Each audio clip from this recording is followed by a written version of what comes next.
बद्धकोष्ठतासाठी घरगुती उपाय. नमस्कार. बद्धकोष्ठतापासून आराम मिळवण्यासाठी आज आपण पाहूया 3 सोपे प्रभावी घरगुती उपाय. पाण्याचा सर्वात महत्त्वाचा भाग आहे.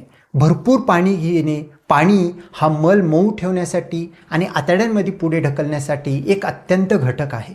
सकाळी उठल्यानंतर कोमट पाणी पिण्याची सवय लावा. दिवसभर पुरेसे पाणी, ताक किंवा लिंबू पाणी घ्या. सकाळी लिंबू सरबत पिल्याने पचनक्रिया सुधारते आणि शौचास मदत होते. फायबरयुक्त पदार्थ. फायबरमुळे मल मऊ राहतो, सहज बाहेर जातो. फळे, पपई, पेरू, अंजीर, मनुका दिवसभर यांचा समावेश करा.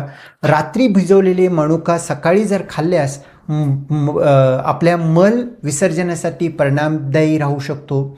आणि खाण्यामध्ये जास्तीत जास्त व्हेजिटेबल जसे की ककडी, गाजर, मुळा अशा गोष्टी घेतल्यानंतर सुद्धा फायबरमुळे मल विसर्जनासाठी मदत होतो. सोपे व्यायाम, शारीरिक हालचाल केल्याने सुद्धा बाउल मूवमेंट सुधारते. दररोज किमान 30 मिनिटं चालणे, हलका व्यायाम, योगा किंवा स्ट्रेचिंग, त्यामुळे आतड्यांमध्ये हालचाल नैसर्गिकरित्या सुधारते. हे उपाय दैनंदिन जीवनात सामावून घेतल्यास बद्धकोष्ठतामध्ये मोठा आराम मिळू शकतो.